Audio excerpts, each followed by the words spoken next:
Assalamualaikum anak-anak, apa kabarnya hari ini?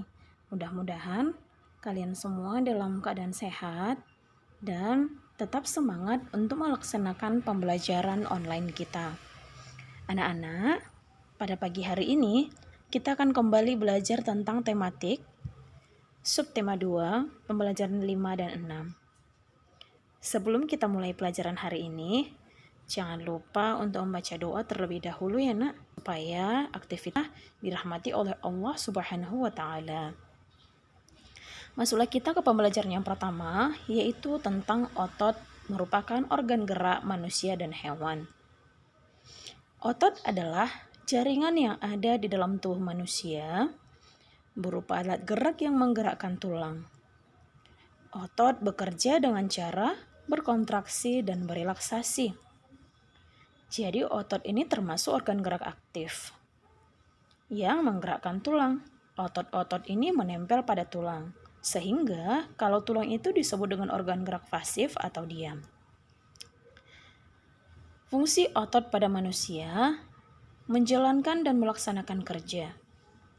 Contohnya, berjalan, mengangkat, dan memegang.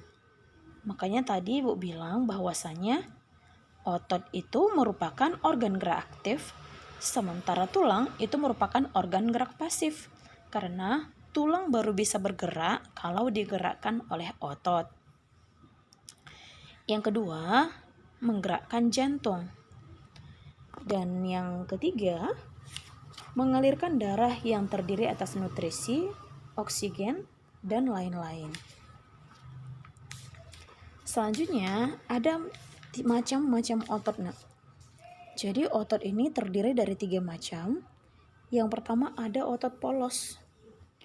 Otot polos ini adalah otot yang bekerja tanpa kesadaran. Jadi tanpa sadar. Ini otot polos.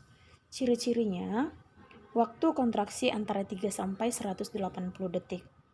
Terdiri atas, kalau bentuk dari otot polos adalah gelendong, terletak pada organ dalam. Dipengaruhi oleh saraf otonom, tidak diperintah oleh otak atau tidak dipengaruhi oleh otak. Itulah cara kerja otot polos.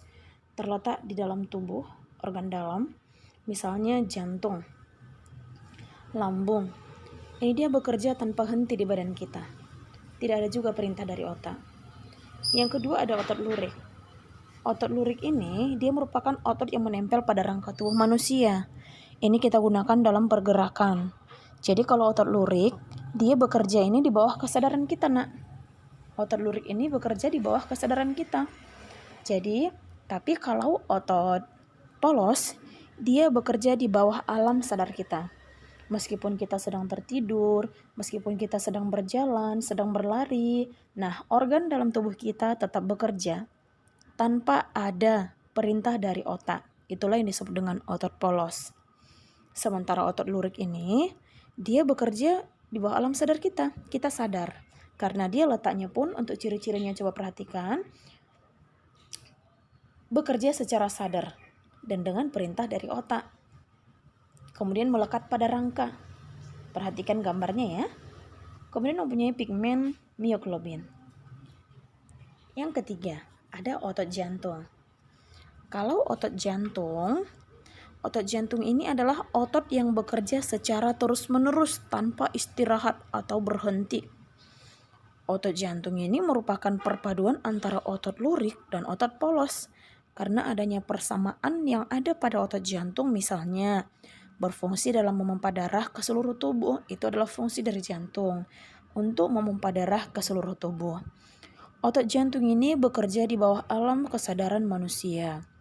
Jadi saraf yang memengaruhi otot jantung adalah saraf simpatik dan saraf parasimpatik. Ciri-cirinya apa? Otot jantung berbentuk silindris, memiliki percabangan. Otot jantung terletak pada jantung, memiliki satu inti sel yang berada di tengah, bekerja tanpa kesadaran manusia, dan yang terakhir, bekerja terus-menerus dan tidak membutuhkan istirahat, dan juga inti tentunya tanpa adanya perintah dari otak.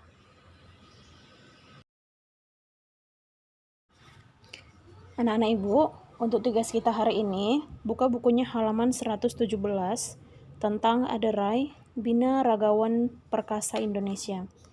Jadi yang harus kalian kerjakan di sini ialah berdasarkan bacaan di atas, temukan ide pokok masing-masing paragraf.